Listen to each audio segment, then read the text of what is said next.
இன்றே சப்ஸ்கிரைப் செய்து உங்கள் ஃபேவரட் ஷோகளை காணுங்கள். நீ செஞ்ச தப்புக்கு மன்னிப்பு கேட்கறத விட்டுட்ட, தப்ப மறைச்சிருக்க, பொய் சொல்லிருக்க. ஆக்சுவலி தப்பு என்னோடதான்.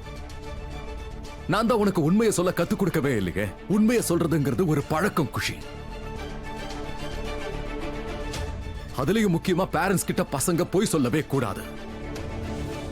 ஏன்னா அவங்க மட்டும்தான் இந்த உலகத்திலேயே நீ தப்பு பண்ணாலும் உன் மேல அன்பு காட்டுவாங்க, அது சரி பண்றதுக்கான வழியை தேடுவாங்க. இந்த உலகத்துல நீ என்ன தவறு பண்ணாலும் சரி, உனக்கு எந்த தவறு நடந்தாலும் சரி, ஏதாவது ப்ராப்ளம்ல நீ இருந்தாலும் சரி, உன்னோட பேரண்ட்ஸால மட்டும்தான் அதை சரி பண்ண முடியும்.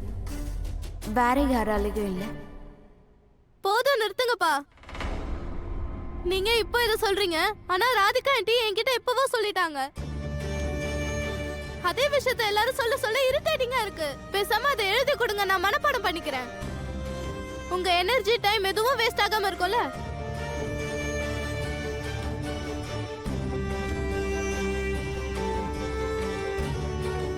நீ என்ன சொன்ன? இந்த விஷயத்த ராதிகா உன்கிட்ட சொன்னாங்களா?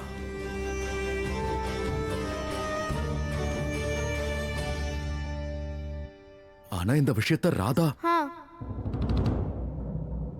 இந்த விஷயத்த அடிக்கடி சொல்லுவா.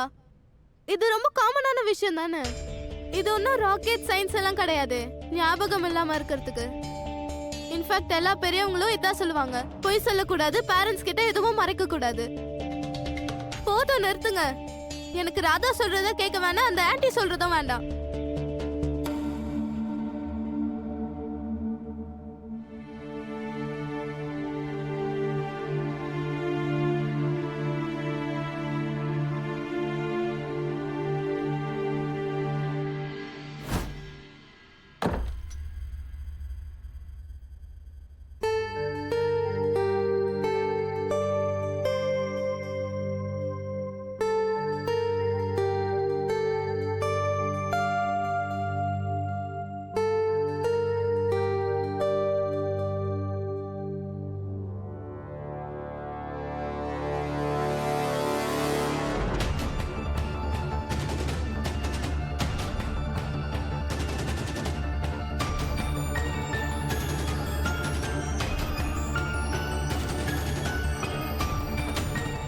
நமக்கு நடுவில் அப்படி என்ன மாறி போச்சு ராதிகா? என்கிட்ட போய் சொல்ற அளவுக்கு வந்துட்டல நீ. ஏன் ராதிகா என்கிட்டயே போய் சொல்ற? ஆனா ஏன் இப்போ நீ என்கிட்ட போய் சொல்ல வேண்டிய அவசியம் என்ன இருக்கு? ஏன் ராதிகா, உனக்காக நான் என்ன செய்யலன்னு சொல்லு. உனக்கு நான் அன்பு கொடுத்தேன், மரியாதை கொடுத்தேன், வசதி கொடுத்தேன், குடும்பம் கொடுத்தேன், என் கிட்ட இருக்க எல்லாத்தையும் கொடுத்தேன். அப்புறம் ஏன் அப்படி? என்னோட குடும்பம் இந்த உலகத்திலேயே அளவுக்கு அதிகமா உன்னை பாதுகாக்குது. உன்னை தலை மேல தூக்கி வச்சுக்கிட்டு ஆடுறாங்க, உன்னை கண்ணுக்குள்ள வச்சு பாத்துக்கிறாங்க. நீ ஒரு வார்த்தை சொன்னா, நீ என்ன சொன்னாலும் எப்ப சொன்னாலும் எதை சொன்னாலும் அதை உன் கால் அடியில் வைக்கிறமே. அப்புறம் ஏன் எதுக்காக நீ என்கிட்ட போய் சொல்லணும்?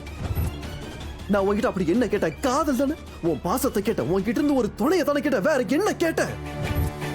ஆனா நீ என்னடா என்கிட்ட போய் சொல்ற, உண்மையை மறைக்கிற. நீ என்ன நினைச்சிட்டு இருக்குன்னு தெரியல. என்னால உன்னை புரிஞ்சுக்க முடியாதுன்னு நினைக்கிறியா? உனக்கு தலை வலிக்குது, நீ என்கிட்ட போய் சொல்ற.